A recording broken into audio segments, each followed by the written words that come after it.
Un cordial saludo para todos. Seamos bienvenidos a este encuentro con Dios y su santa palabra.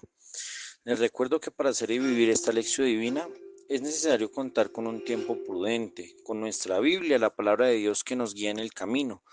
Si tenemos a disposición un cuaderno que puede ser físico o digital para hacer nuestras reflexiones personales. Y ya dependiendo de nuestras intenciones y necesidades, se puede hacer en la soledad interior y exterior, en familia, que sería más bello para compartir el mensaje de Dios, o dependiendo de nuestra vocación, se puede hacer con los hermanos de la comunidad religiosa formativa, en las parroquias y asociaciones donde servimos a Dios. Con esta intención iniciamos nuestra lección divina en el nombre del Padre, y del Hijo, y del Espíritu Santo. Amén.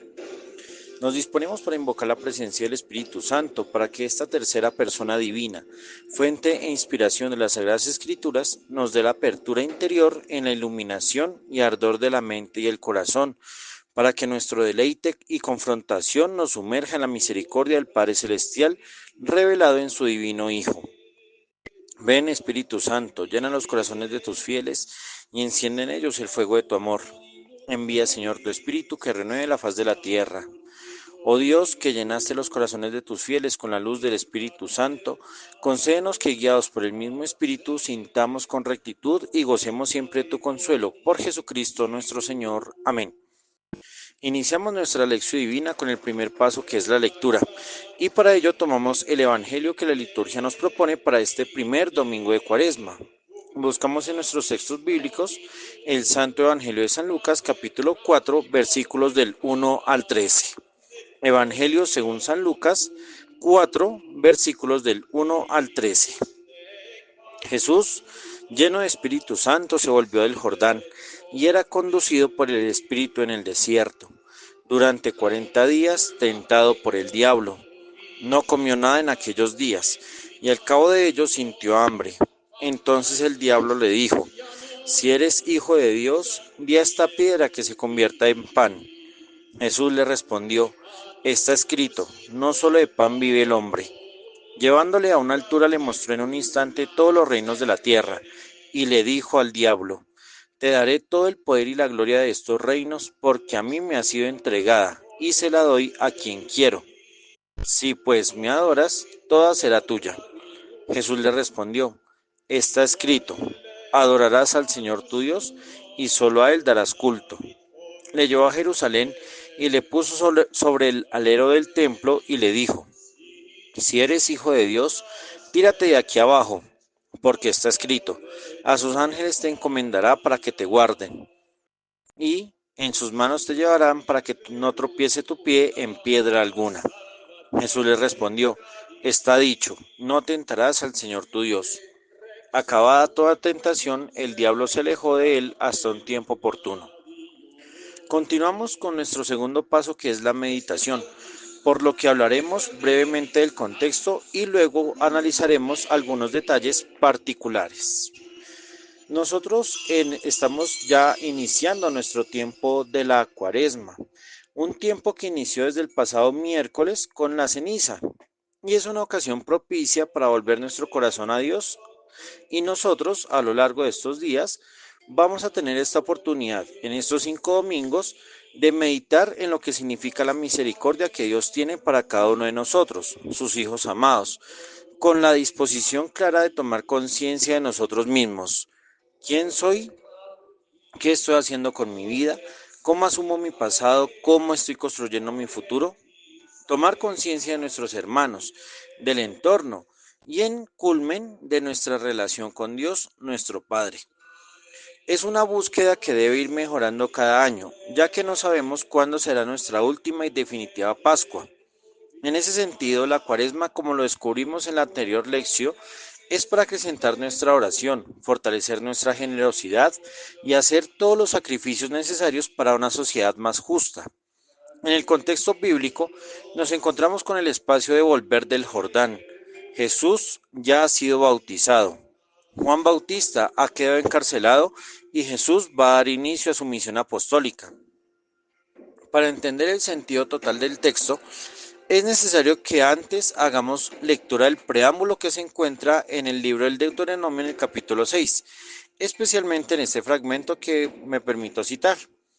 Estos son los mandamientos, preceptos y normas que Yahvé vuestro Dios ha mandado enseñaros para que los pongáis en práctica en la tierra a la que vais a pasar para tomarla en posesión, a fin de que temas a Yahvé tu Dios, guardando todos los preceptos y mandamientos que yo te prescribo hoy, tú, tu hijo y tu nieto, todos los días de tu vida, y así se prolonguen tus días.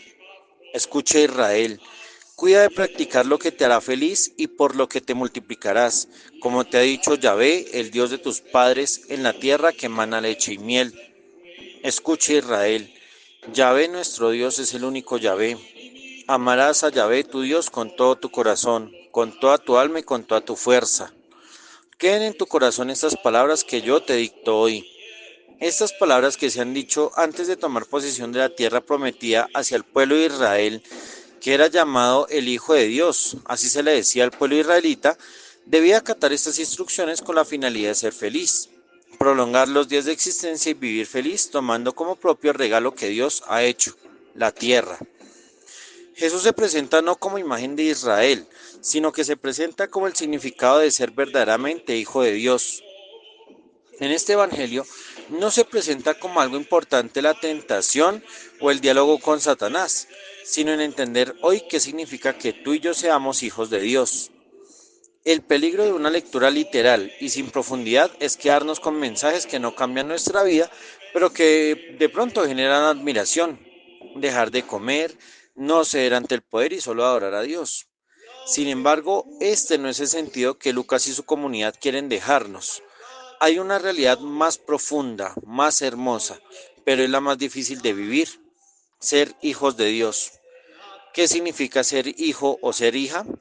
Significa ser como papá y como mamá, lograr tal imitación que los demás puedan exclamar cómo se parecen, son idénticos. Si ello pasa en el plano humano y social, mucho más debe ser en la vida real la condición espiritual de ser hijos de Dios. De modo que los demás no se queden únicamente en decir, miren cómo se parece a Dios, eres idéntico a Dios. No, sino que se pueda decir, quiero ser como Dios, quiero vivir como Él vivió, me gustaría amar como ama Dios. Mi mayor deseo es ser como los cristianos, tener un modo de vida tan auténtico que no se confunda con ningún estilo de vida diferente. Eso es lo que vamos a encontrar en el Evangelio que la liturgia nos propone para este domingo. Iniciamos con la ubicación geográfica. Nos encontramos con un Jesús solitario cerca al Jordán. Etimológicamente Jordán significa el que baja, el que desciende. La parte sur del Jordán está cerca a Jerusalén, pero es el límite con pueblos paganos. Y allí donde Juan comenzó su ministerio, Jesús quiere profundizar sobre su identidad y su misión. Que Jesús se haga en el Jordán evoca el motivo de su presencia en nuestra tierra. Ha bajado del cielo, de un modo más admirable. Dios se ha bajado tanto que está como humano entre nosotros. La primera significación que encontramos en este texto es que la identidad del Hijo de Dios es haber descendido, haber bajado. Se ha descendido tanto que se ha hecho siervo, amigo y maestro de los hombres. Si tú quieres de verdad ser hijo o ser hija de Dios, es asumir esa capacidad de descender, no sobresalir, sino a bajarse, humillarse, hacerse pequeño, hacerse pequeña. Jesús no lo hace por sí mismo, se dice que fue conducido por el Espíritu. Ser conducido es una forma, una expresión gramatical que se dice que pertenece a la voz pasiva, es decir, no es algo que Jesús provoque, al contrario, sobre él recae la acción. Entonces, si queremos abajarnos, descender, no es por propio mérito o por propia capacidad, es porque el Espíritu está en nosotros. ¿Por qué Jesús es conducido por el Espíritu al desierto? Una primera aproximación la encontramos en Oseas capítulo 2 versículo 16. Por eso yo voy a seducirla, la llevaré al Espíritu y hablaré a su corazón. Es un encuentro de amor entre Jesús y su Padre en el Espíritu. Es una búsqueda de amor que requiere hacerse en la soledad, en la escasez, en el abandono total. Pero también hay algo muy interesante que solo ocurre con los textos lucanos. Por ejemplo, en Hechos capítulo 6 versículo 5 y en Hechos 7 versículo 5 y versículo 51 aparece Esteban como una persona llena del Espíritu Santo. Y también en Hechos capítulo 11, versículo 24 aparece Bernabé como lleno del Espíritu Santo. Si nosotros hilamos lo que es Jesús, Esteban y Bernabé, nos damos cuenta que Jesús es el modelo de todos los perseguidos. Jesús se exhibe como el primer hombre que antes de ser perseguido debe llenarse del Espíritu, puesto que es el Espíritu el poder que sostiene durante la tentación. Si sabes que vas a enfrentar una dura prueba, si tienes enfrente una decisión que cambiará tu vida, si eres consciente que vas a hacer el bien y ello te costará persecuciones, burlas y dificultades, antes de decidir llénate del Espíritu Santo. Nadie podrá resistir, aguantar o tener longanimidad si el Espíritu no lo guía ni lo consuela. El que Jesús esté en el desierto es la figuración de un nuevo éxodo para confrontarse y así confrontarnos a nosotros, tal como aparece en el libro del Deuteronomio capítulo 8 versículos del 1 al 6. Todos los mandamientos que yo os prescribo hoy, cuidad de practicarlos, para que viváis, os multipliquéis y lleguéis a tomar posesión de la tierra que Yahvé prometió bajo juramento a vuestros padres. Acuérdate de todo el camino que Yahvé tu Dios te ha hecho andar durante estos 40 años en el desierto para humillarte, probarte y conocer lo que había en tu corazón, si ibas o no a guardar sus mandamientos. Te humilló, te hizo pasar hambre, te dio a comer el maná que ni tú ni tus padres habíais conocido, para mostrarte que no solo de pan vive el hombre, sino que el hombre vive de todo lo que sale de la boca de Yahvé. No se gastó el vestido que llevabas ni se hincharon tus pies a lo largo de esos 40 años. Date cuenta pues de que Yahvé tu Dios te corregía como un hombre corrige a su hijo, y guarda los mandamientos de Yahvé tu Dios siguiendo sus caminos y temiéndole. Entonces, el desierto es un buen termómetro para medir cómo está el corazón, para descubrir qué hay allí y qué falta, para purificar nuestra relación con Dios.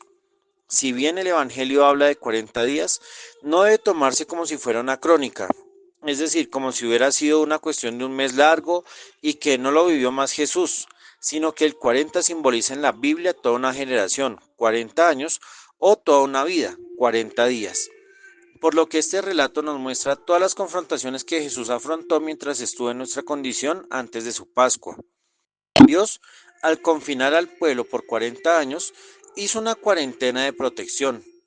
Estos 40 años eran para hacer que el pueblo que entrara a la tierra prometida fuera de personas libres, no esclavos, para hacer olvidar los dioses que ellos antes habían conocido, para purificar sus deseos y orientar sus necesidades, pero sobre todo como un enamorado, quería un espacio único y particular para nacer del amor, alimentarlo y fortalecerlo. Entonces estos 40 días de Jesús era para prepararlo para su misión, hacerle entender qué significa ser el Hijo de Dios, pero también para saber cómo guiar a la humanidad que va a liberar. Bajo esta panorámica, vamos a describir los elementos presentes en este relato. Primero hay que hablar del antagonista de este pasaje. Desde el lenguaje bíblico hay que saber quién fue el que estuvo con Jesús. El diablo es el encargado de separar, dividir. Si lo miramos desde la etimología, si símbolo significa reunir y juntar, diablo es lo contrario, desarmar, apartar. Ahora bien, cuando hablamos del demonio nos referimos al calumniador, al que supervisa a los hombres y presenta los cargos en su contra ante Dios. Si hablamos de Satán o Satanás, nos encontramos con el obstáculo, el impedimento para avanzar, el adversario.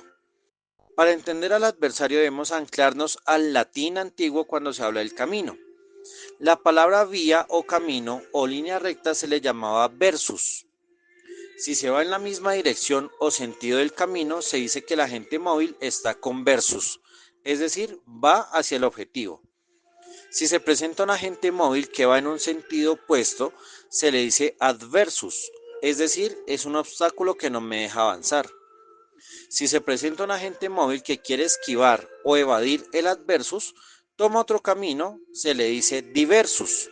De ahí viene el significado de la palabra diversidad. Ahora bien, si el adversus no me deja avanzar, sino que me hace regresar hacia donde arranqué, me convierte en un reversus. ir hacia atrás, devolverse. Si me desvía hacia otra meta y objetivo, llevándome más lejos de donde llegué, me vuelve perversus, es decir, perdí el sentido, la meta de mi vida. El adversus que se presenta acá no es el típico demonio de cachos, color rojo, con cola y tridente, no. El adversario que se muestra es toda aquella presencia maligna que me quiere hacer perder el sentido de mi vida, que no quiere que yo llegue al objetivo de mi existencia. En esta lectura el adversario quiere que Jesús se pierda, que no cumpla con su misión, que se confunda, peor aún, que desista de su proyecto de vida. En conclusión, que deje de ser el Hijo de Dios. Si el adversario lo logró con Adán y con Eva, con el pueblo de Israel y con muchos reyes o siervos de Dios a través de la riqueza, la seducción, la fama, el poder, la codicia, la infidelidad y así con otras insinuaciones, el diablo quiere apartar la relación de Jesús con su Padre. El demonio quiere deshumanizar a Jesús y por ello esta fue la situación que Jesús afrontó por toda su vida. Lo mismo que nos ocurre a nosotros, que no estamos exentos de ser tentados o probados, por lo que Jesús nos ayuda a tomar fuerza contra esas insidias en el Padre nuestro. No nos dejes caer en tentación, mas líbranos del mal.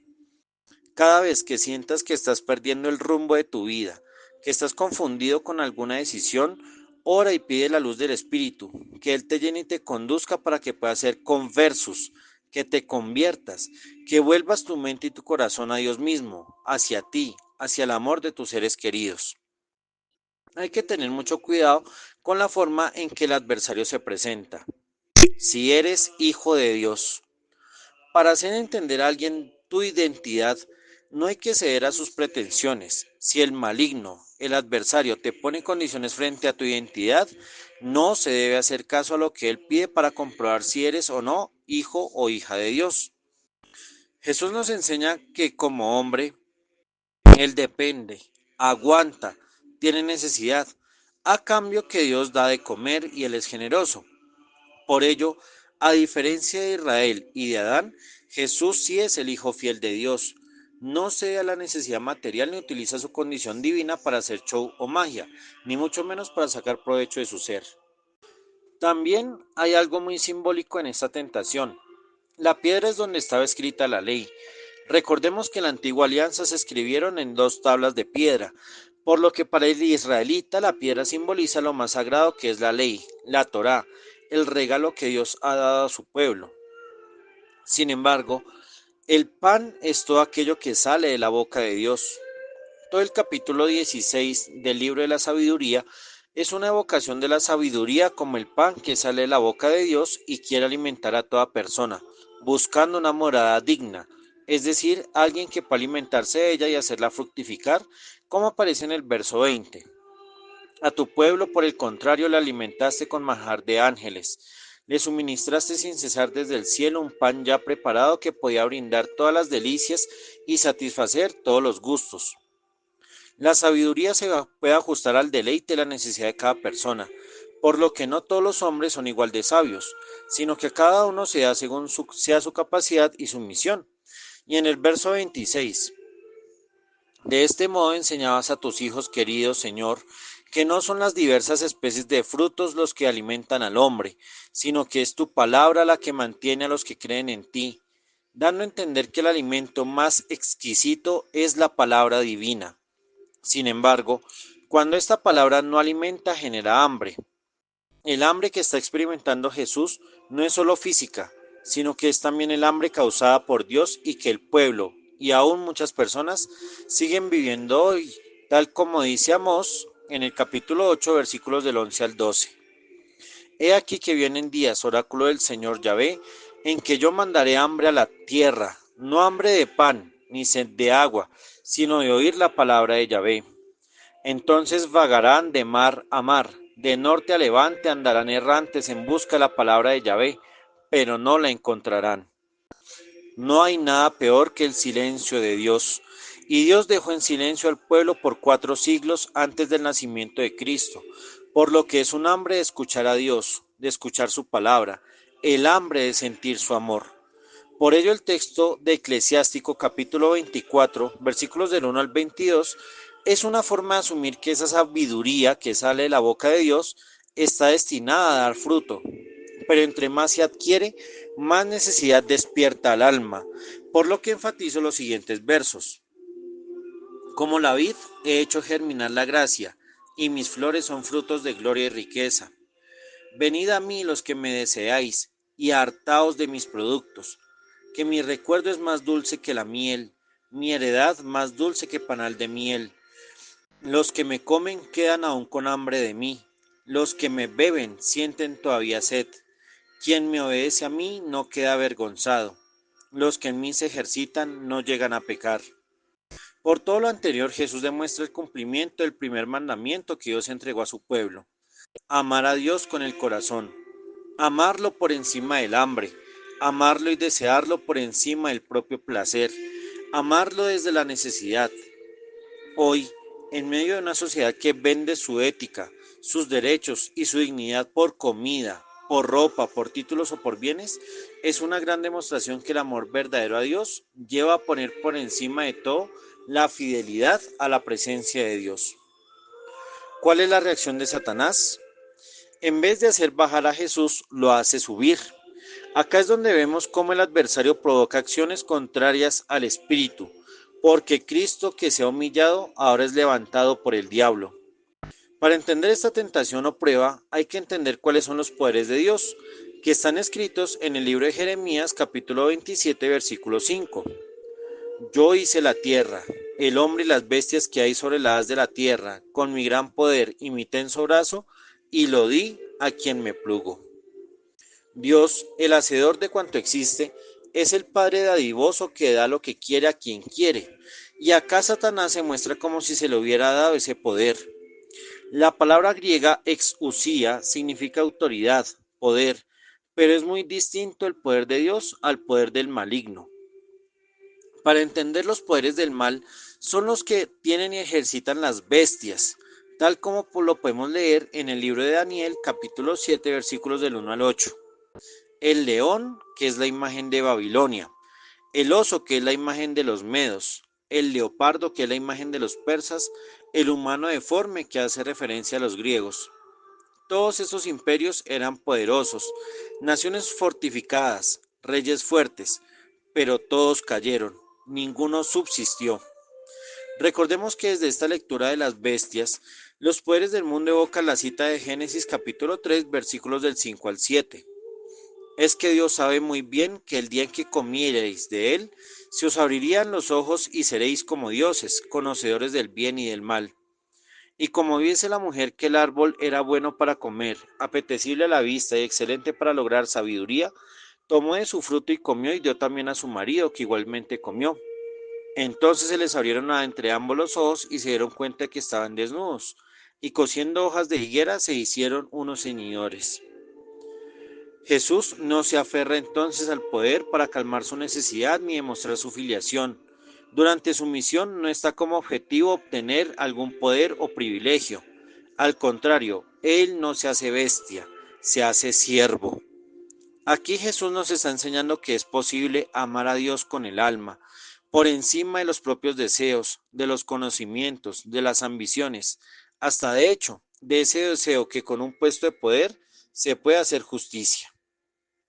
Finalmente, el adversario lleva a Jesús a la Beit HaMikdash, la casa santa, el santuario. Para entender esta tentación o prueba, debemos leer y meditar el texto de Job, capítulo 5, versículos del 19 al 27. 6 veces ha de librarte de la angustia, y a la séptima el mal no te alcanzará. Durante el hambre te salvará de la muerte, y en la guerra del alcance de la espada.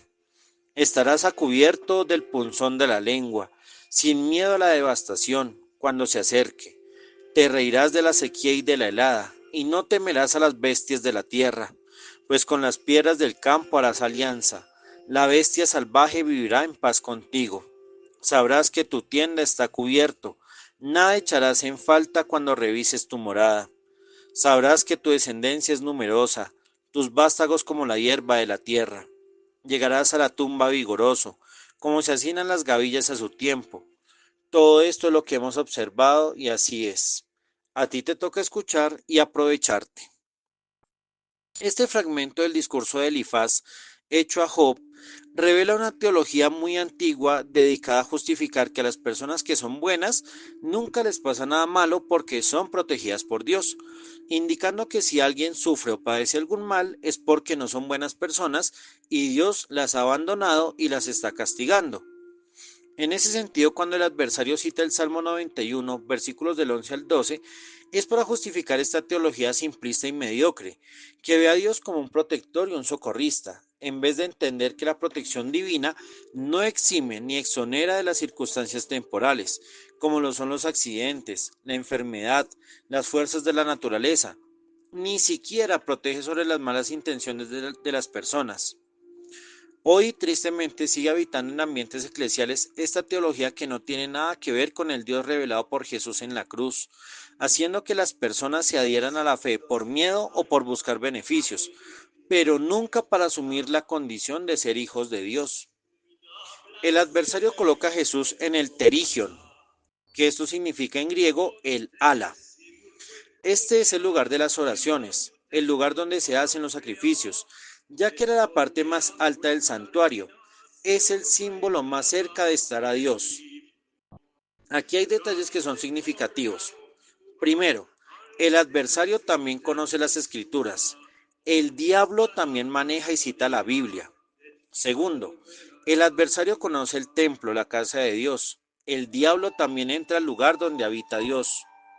Tercero, el adversario también sabe cómo manipular nuestra relación con Dios, puesto que bajo el argumento de un bien pastoral se pueden esconder intenciones satánicas.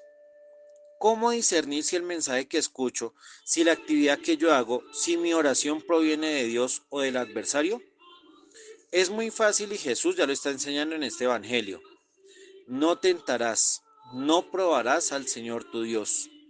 En esta tentación, el diablo quiere demostrar si es verdad lo que anuncia la palabra de Dios, pero Jesús le recuerda la distinción entre el oikos, la casa, y el cosmos, que es el mundo. En la casa Dios habita y no es necesario hacer nada para dudar de su amor y de su poder, mientras que en el cosmos siempre habrá esa tensión entre lo bueno y lo malo, la vida y la muerte, la luz y la oscuridad. Así Jesús aplica y demuestra que es posible amar a Dios con todas las fuerzas, es decir, por encima de las certezas y las dudas, con lo que se puede y lo que no se puede hacer. Cuando Jesús afirma su amor al Padre en su casa, el diablo se alejó, pero volverá a aparecer en Lucas 22, capítulo 3, cuando se meta en el cuerpo de Judas, y en Lucas 22, 53, cuando esté presente con los sumos sacerdotes y los escribas. Con todo lo anterior, Jesús nos indica el sentido final. Preparar y aceptar la cruz implica asumir la verdadera libertad que ofrece Cristo y la Iglesia. Seguimos con el tercer paso de la lección divina, que es la oración, por lo que las siguientes palabras sumamos las que salen de nuestro corazón. Señor Dios nuestro, único vivo, te damos infinitas gracias porque nos has creado con amor, nos has hecho tus hijos y quieres que cada día lo seamos. Ayúdanos a amarte como lo mereces, con todas nuestras fuerzas, con el alma, con el corazón. Que no te amemos solo en la abundancia y que no te olvidemos en la escasez. Que no solo te agradezcamos en la salud, sino que sepamos encontrarte en la debilidad. Que no te reconozcamos solo en tu casa, sino que sepamos servirte y hacerte presente en la creación. Ayúdanos a vencer el mal con el bien, sembrar amor cuando hay oscuridad, encender tu luz cuando el panorama no es claro.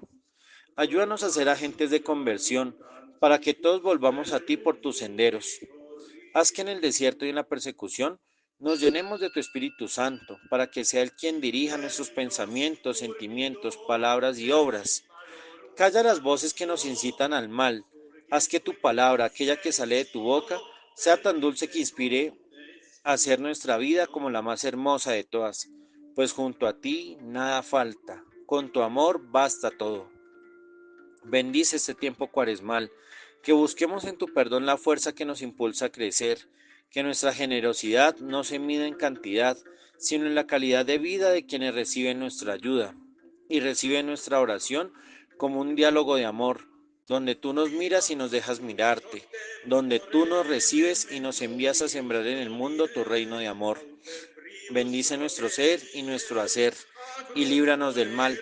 pues solo cuando somos débiles, tú nos fortaleces y nos consuelas. Amén. En el cuarto paso de la lección divina seguimos con la contemplación. Pausa este subsidio y vive tu encuentro con Dios. Contempla tú mismo, examina tu forma de amar y con tu comunidad revisa qué inspira nuestras obras.